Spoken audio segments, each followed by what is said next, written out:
My smug brother relentlessly mocked my secret career, until I walked into his tech startup as the multi-millionaire venture capitalist signing his paychecks. The champagne flute trembled in my hand as my brother Marcus launched into his third monologue of the evening. Christmas Eve at our parents' house in Pasadena, and he turned the living room into his personal stage. Series B funding closed at $180 million, he announced to the assembled relatives, his voice carrying that particular blend of smugness I'd grown familiar with over 32 years. CloudReach is the fastest-growing cloud infrastructure company in North America. Forbes called us the next Amazon Web Services. Aunt Linda clapped politely. Uncle Robert raised his beer in salute. Mom practically glowed with pride, her hand resting on Marcus's shoulder like he just won the Nobel Prize. "And what's your role there, sweetie?" Aunt Linda asked, leaning forward with genuine interest. "Senior Product Manager," Marcus said, straightening his designer tie. "I oversee the entire roadmap for our enterprise solutions. The CEO values my input on everything. He actually texted me on Christmas Eve about Q1 strategy." He pulled out his phone as evidence, waving it like a trophy.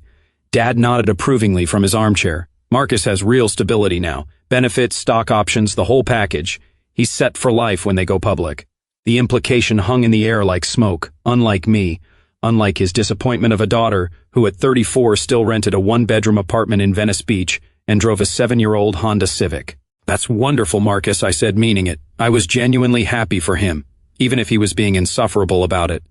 He turned to me then, his expression shifting to something that looked almost like pity. "So, Sarah, what are you up to these days? Still doing, what was it, consulting?" The room went quiet. Everyone knew this script. This was the part where Marcus established the hierarchy, where I was gently reminded of my place in the family pecking order. "Yes," I said simply, "still consulting." "What kind of consulting?" Aunt Linda asked. She'd always been kind to me, one of the few relatives who didn't treat my career like a shameful secret. I took a sip of champagne, buying time. "Financial consulting, I work with startups, mostly helping them with growth strategy, that kind of thing." Marcus snorted. "Startups. God, that's a rough space right now. The funding environment is brutal. Half of them won't survive the next 12 months. He shook his head with exaggerated sympathy. "You must see a lot of failures." "Some," I admitted. "Well, at least you're trying," Mom said, her tone suggesting I was a child learning to ride a bike rather than a woman with an MBA from Stanford and a decade of experience. "Maybe Marcus could put in a good word for you at CloudReach. They must need consultants." The offer landed like a slap, even though she'd meant it kindly. My 32-year-old brother recommending me for a job as if I needed his charity. "That's okay," I said, keeping my voice level. "I'm happy where I am." Marcus raised an eyebrow. "Really? I heard the consulting market is pretty saturated. What are you pulling in annually, if you don't mind me asking?" I did mind, but the whole family was watching now, waiting for my answer, waiting to quantify exactly how much of a disappointment I was compared to Golden Boy Marcus and his stock options. "I do all right," I said. "Come on, ballpark it." Marcus leaned back, enjoying this. "6 figures? Low 6 figures?" My phone buzzed in my purse. I ignored it. "Marcus, that's not appropriate," Aunt Linda said gently. "What? We're family. Sarah knows I'm just trying to help. I mean, if she's struggling, maybe Dad could." He trailed off, letting the implication finish the sentence. Maybe Dad could help me out financially. Maybe they could all pitch in for poor Sarah who couldn't get her life together. The phone buzzed again, then again. "Excuse me," I said, standing. "I need to take this." I walked out to the backyard, the cool December air a relief after the suffocating living room. My phone showed 3 missed calls from James Chin, CEO of CloudReach, and 2 texts. James Chin: "Sarah, emergency. Board is pushing for March. IPO. Need to discuss acceleration timeline. Can we meet December 26th? James Chin: "Also, your brother works here, Marcus Mitchell. Just found out. Small world. See you January 9th for quarterly review." I stared at the messages for a long moment, then typed back. "January 9th works. See you then." Through the window, I could see Marcus holding court, probably explaining cloud infrastructure to relatives who had no idea what he was talking about. Mom hung on every word. Dad beamed with pride. They had no idea that CloudReach existed because of a $25 million Series A check I'd signed 18 months ago, that their Series B funding, the $180 million Marcus was so proud of, had come largely from the syndicate I'd assembled, that I'd introduced James Chin to 3 of his key hires, including his CTO, They had no idea that I was a partner at Apex Ventures, one of the most successful venture capital firms in Silicon Valley, that my portfolio was worth north of $3 billion, that I'd been named to Forbes 30 Under 30 in venture capital 4 years ago, and had just been profiled in TechCrunch as one of the power players reshaping startup funding. They had no idea because I'd never told them. Not when Mom asked if I'd found a real job yet. Not when Dad suggested I go back to school for something more stable. Not when Marcus started at CloudReach 9 months ago and immediately began treating me like the family charity case. I'd kept quiet for a reason.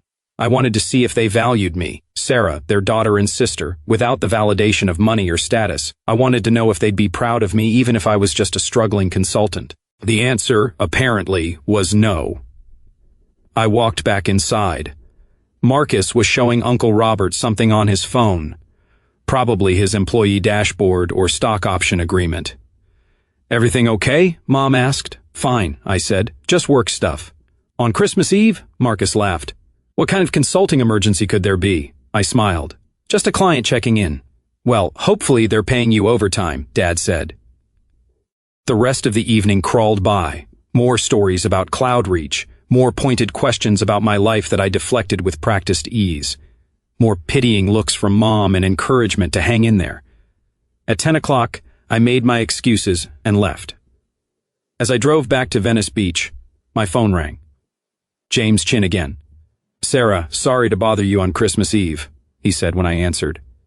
"I know we're meeting on the 9th, but I wanted to give you a heads up. The board wants to accelerate everything. IPO by March, which means we need to finalize the S1, get the roadshow scheduled, the whole 9 yards.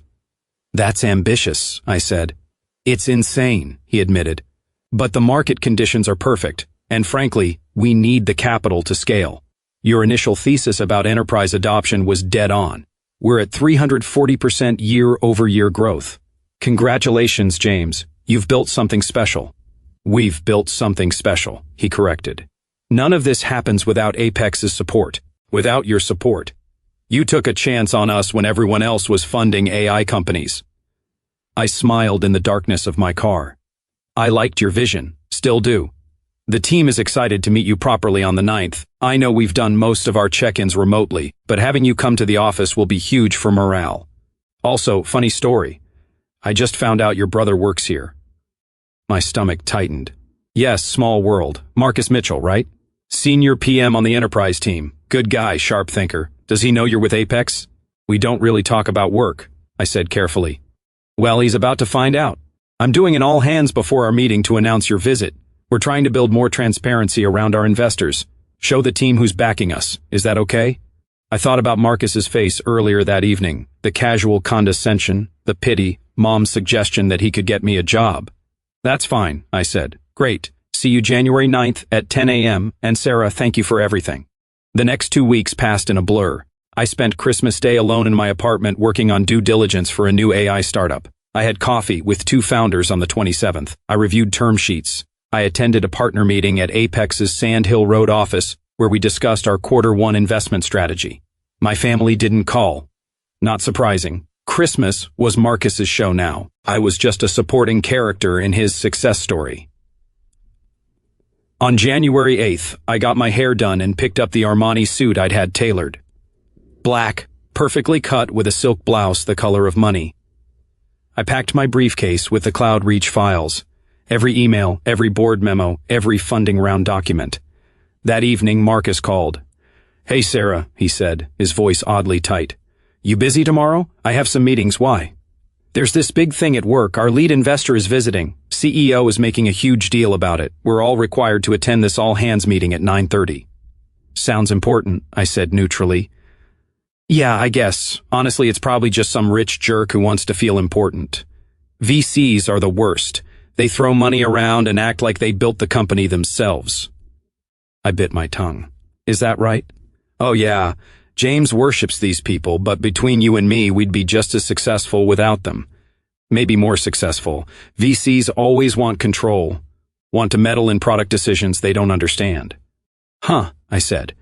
"Anyway, I was calling because look, I know Christmas was kind of rough. Dad mentioned you seemed quiet. I just wanted to say if you need anything, I'm here. If you're struggling with money or whatever, I could probably spot you a loan. The stock options are going to be worth millions when we IPO. The kindness in his voice was genuine, which somehow made it worse. I appreciate that, Marcus, but I'm fine. You sure? Because Mom's worried. She thinks you're too proud to ask for help. Tell Mom I'm okay, I said. Really? All right, but the offer stands. Oh, and if you ever want to pivot into tech, I could introduce you to our HR people. We're always hiring consultants for project work. Wouldn't be a permanent role, but it would get your foot in the door. I closed my eyes. Thanks, Marcus. Good luck with your meeting tomorrow. Yeah, should be interesting. Maybe I'll actually get to meet the person who signs our paychecks. He laughed. Talk soon. January 9th arrived cold and clear. I drove to CloudReach's headquarters in Palo Alto, a sleek glass building in a tech park off the 101. The parking lot was full of Teslas and BMWs, startup money on display. I sat in my car for a moment, checking my reflection in the mirror. The woman looking back at me was polished, professional, powerful. Not the struggling consultant my family pitied, not the disappointment they'd written off. Sarah Mitchell, partner at Apex Ventures, early-stage investor in 17 companies, board member at 5, net worth north of $40 million, mostly in carried interest and portfolio equity. I grabbed my briefcase and walked inside. The receptionist smiled brightly. Good morning, how can I help you? Sarah Mitchell from Apex Ventures. I have a 10 o'clock with James Chin. Her eyes widened slightly. Of course, Ms. Mitchell. Mr. Chin mentioned you'd be arriving. He's just finishing the all-hands meeting now. Would you like to wait in the conference room, or would you prefer to join them? I checked my watch. 9:45. I'll join them. Wonderful. The meeting is in the main hall, second floor. I'll escort you. We took the elevator up. Through the glass walls, I could see the open plan office, standing desks, collaboration spaces, the casual chaos of a growing startup. Young people in hoodies and expensive sneakers, the uniform of tech success. The receptionist led me to double doors. Inside, I could hear James's voice over a microphone. And that's why transparency around our cap table matters. You all deserve to know who believes in this company, who's backing our vision. So before we dive into Q1 goals, I want to introduce someone very special. The receptionist opened the door quietly. The room was packed, at least 200 people, standing room only. James stood on a small stage at the front, a presentation screen behind him showing the CloudReach logo. Our lead investor joined us at Series A when we were just 15 people in a WeWork, James continued. When other VCs said cloud infrastructure was too crowded, too competitive, one firm saw our potential. Apex Ventures led our Series A with $25 million. They assembled our Series B syndicate, and they've been our strongest advisor through every pivot, every challenge, every victory. I scanned the crowd looking for Marcus. Found him standing near the left side, arms crossed, looking mildly bored. The partner who championed CloudReach has one of the best track records in venture capital, James said. Portfolio companies worth over $3 billion in aggregate. Board member at companies you all use every day. And, more importantly, someone who genuinely believes in what we're building here. Marcus shifted his weight, checking his phone. Probably texting Mom about how boring this was. So, please join me in welcoming Sarah Mitchell from Apex Ventures. I walked down the center aisle. The room erupted in applause, polite, professional, the sound of 200 people doing what they're told. But I watched faces turn, watched the recognition ripple through the crowd, watched Marcus's head snap up. Our eyes met across the room. I saw the confusion first. What was I doing here? Then the recognition of my name, then the impossible math starting to click into place. James stepped down from the stage, hand extended, beaming. Sarah, thank you so much for coming. Everyone, this is the woman who made CloudReach possible. I shook his hand, smiled at the crowd. Thank you, James. It's wonderful to finally see the team in person. Let me give you proper introductions, James said, leading me toward the stage. Sarah, this is the product team led by Kevin Walsh. Engineering over here led by our CTO Priya Sharma. You two have met, of course. Priya waved, grinning. We'd had dinner 3 times in the past year discussing CloudReach's technical roadmap. Sales and marketing, James continued, gesturing to the right side of the room. And product management, including Marcus Mitchell, one of our rising stars. Every head in the room turned to look at Marcus. He stood frozen, face pale, phone still in his hand. Marcus and I actually know each other, I said, my voice carrying across the silent room. He's my brother. The reaction was immediate. Whispers, shocked looks, people glancing between us like they were watching a tennis match. James's eyes went wide. Your brother? I knew you had the same last name, but I didn't make the connection. That's incredible. Marcus, you never mentioned your sister was in venture capital. Marcus opened his mouth, closed it, opened it again. We don't really talk about work. Well, this is a small world moment. James laughed. Sarah, would you mind saying a few words to the team? They'd love to hear your perspective. I climbed the 3 steps to the stage. 200 faces looked up at me. Young, hungry, brilliant. The future of tech assembled in one room, and in the middle of them, my brother looking like he might be sick. Thank you, James, I said into the microphone, and thank you all for building something extraordinary. When James first pitched CloudReach 18 months ago, I knew immediately this was special. Not because of the technology, though that's best in class, but because of the vision, the understanding that cloud infrastructure isn't about speeds and feeds. It's about enabling the next generation of innovation. I clicked to the next slide, which showed CloudReach's growth metrics. You've exceeded every projection we made. Revenue is up 340% year over year. Customer retention is at 98%. You've gone from 15 employees to over 200. You've built something that will define the industry for the next decade. More applause. I let it die down before continuing. At Apex, we invest in people, not just products. We back founders who have the courage to see what others miss, and we partner with teams who have the discipline to execute. CloudReach has both. That's why we led your Series A. That's why we assembled your Series B syndicate. And that's why we'll continue to support you through the IPO and beyond. I paused, looking directly at Marcus. Some people think venture capital is about throwing money around, but it's not. It's about belief. It's about seeing potential before anyone else does. It's about taking risks on people who might not look successful yet, but who have the vision and drive to build something incredible. Marcus's face had gone from pale to red. So, congratulations, I finished, to everyone in this room. You're part of something special, and I'm honored to be along for the ride. The applause was genuine this time, enthusiastic. James took the microphone back, launching into a discussion of Q1 goals. I stepped off the stage, and immediately people approached me. Engineers wanting to discuss the technical roadmap, product managers pitching features, everyone wanting a moment with the person who'd believed in them. Marcus didn't approach. He stood rooted to his spot, staring at me like I was a stranger. The all-hands meeting ended at 10:15. James ushered me to a conference room where the executive team waited. CTO, CFO, VP of Sales, VP of Product. We spent 2 hours reviewing the IPO timeline, discussing board composition, planning the roadshow. At noon, James walked me back to the lobby. That went better than I could have hoped, he said. The team is energized, and having you here, seeing that our investors are engaged, it matters. Happy to help, I said. CloudReach is one of my favorite portfolio companies. You should be very proud. We couldn't have done it without you. He hesitated. Can I ask, what's the deal with your brother? He looked like he'd seen a ghost. I smiled carefully. Family dynamics. We don't talk about work much. Fair enough. Well, he's lucky to have you. Must be inspiring having a sister who's accomplished so much. I didn't correct him. As I walked to my car, my phone exploded with messages. 7 texts from Marcus, 3 missed calls, 2 voicemails. I listened to the first voicemail in my car. Sarah, what the hell? You're a venture capitalist? You're a partner at Apex? You've been lying to us for years. Call me back now.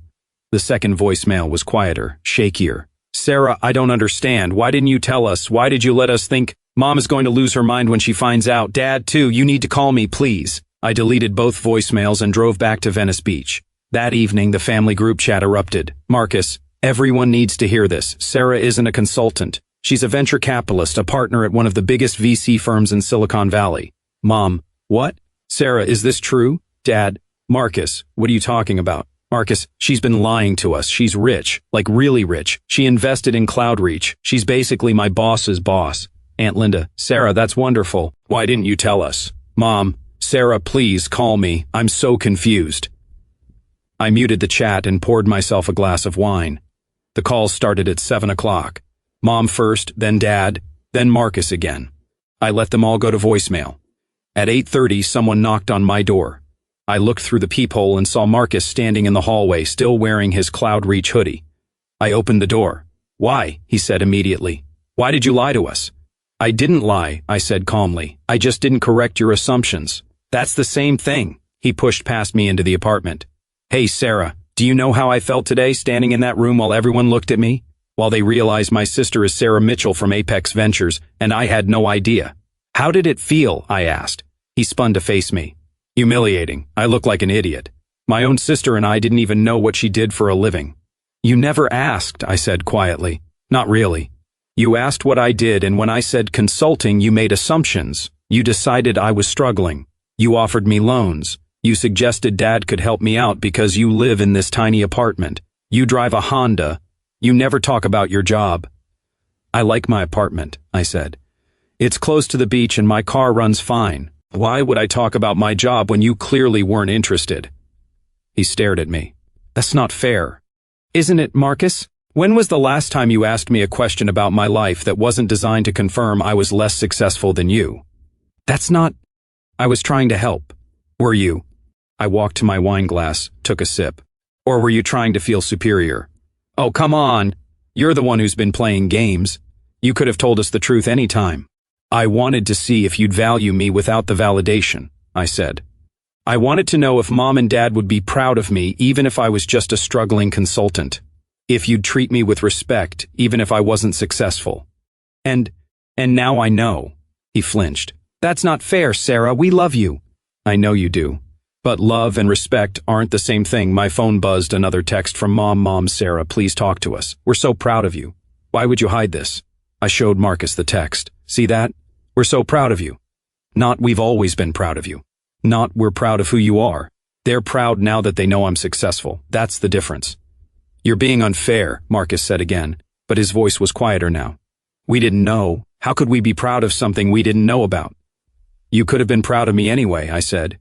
You could have assumed I was doing well. You could have given me the benefit of the doubt. Instead, you assumed I was failing. You pitied me. You offered me charity. I was trying to be nice. You were trying to be generous. There's a difference. Generosity comes from a place of equality. Charity comes from a place of superiority. He sat down heavily on my couch. I didn't mean it like that. I know, I said, and I meant it, but it still hurt. We sat in silence for a long moment. Outside, I could hear the ocean, the eternal rhythm of waves. Mom wants to have dinner, Marcus said finally. This weekend, she wants to celebrate your success. My success, I repeated. Not me, my success. To Sarah. I'll think about it, I said. He stood, looking lost. I'm sorry. For what it's worth, I didn't realize. I should have asked more questions. I should have been a better brother. Yeah, I said. You should have. He left without another word. The calls continued for the next 3 days. Mom crying, saying she was so proud, asking why I'd hidden this from them. Dad gruff, saying he'd always known I'd make something of myself, even though we both knew that was a lie. Aunt Linda genuinely happy, asking if we could have coffee. I called her back. We met at a cafe in Santa Monica. You look good, she said, hugging me. Powerful. I feel tired, I admitted.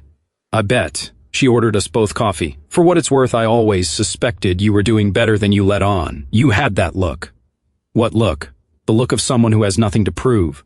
Your brother has always been desperate to impress everyone. You never were. That told me everything I needed to know. I smiled. You're the only one who noticed. Your parents love you, she said gently, but they're not very perceptive. They see what they expect to see. Marcus was always the golden child, confident, loud, obvious. You were quieter. They mistook that for weakness.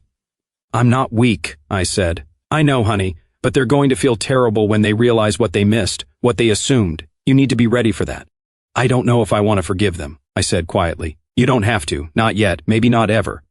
But eventually, you'll need to decide what kind of relationship you want with them going forward, whether their ignorance is forgivable or not. I thought about that over the next week. I went to work, reviewed term sheets, met with founders. CloudReach announced their IPO filing on January 15th. The initial valuation was set at $2.8 billion. My Series A shares were worth $180 million on paper. My carried interest from Apex would be substantial. Marcus texted me when the news broke. Marcus, congratulations, you made a great investment. Me, thank you. You should be proud you helped build this. Marcus, did you know I was working there when you invested? You know you joined 9 months after our Series A closed. Marcus, But you knew I was there for the Series B. Me. Yes, Marcus. And you didn't tell me. Me. You didn't ask. 3 dots appeared, disappeared, appeared again. Then Marcus. Family dinner Sunday. Mom's making your favorite. Please come. I stared at the message for a long time. Me. I'll think about it. Sunday arrived cold and rainy. I drove to Pasadena in my Honda Civic wearing jeans and a sweater. Just Sarah. Not Sarah Mitchell, partner at Apex Ventures. Not the woman who'd built a $3 billion portfolio. Just me. Mom opened the door before I could knock. Sarah, oh honey, come in. You must be freezing. The house smelled like pot roast. My favorite. Like Marcus had said, the table was set for 5: Mom, Dad, Marcus, me, and Aunt Linda. Linda's here, I asked. I invited her, Mom said. I hope that's okay. She said you two had coffee. That's fine. Dad stood when I entered the dining room. Sarah, good to see you. Hi, Dad. Marcus was already sitting, looking uncomfortable. He nodded at me. Hey. We sat. Mom brought out the pot roast, the potatoes, the carrots, the meal I'd grown up with, the comfort food of my childhood. For a while, no one spoke. We just ate, the silence heavy with everything unsaid. Finally, Dad cleared his throat. We owe you an apology. I looked up. We made assumptions, he continued, about your career, about your life. We didn't ask the right questions. We didn't see what was right in front of us. We're so sorry, honey, Mom said, her eyes shining with tears. We should have known. We should have asked. We should have been proud of you all along. Why weren't you? I asked quietly. The question hung in the air. I don't know, Mom whispered. I think we saw what we expected to see. Marcus was always so confident, so sure of himself. You were quieter. We mistook that for uncertainty. I was never uncertain, I said. I was just private. I know that now, Dad said, and I'm sorry, we failed you as parents. We made you feel like you had to hide your success from us. You did, I said. Every time I came to a family gathering, you compared me to Marcus. You asked when I'd get a real job. You offered me money. You pitied me. Marcus flinched. I wanted you to value me for who I am, I continued. Not for what I've accomplished. I wanted to know if you'd love me even if I was struggling, even if I wasn't as successful as Marcus. We do love you, Mom said. We always have. But you didn't respect me, I said.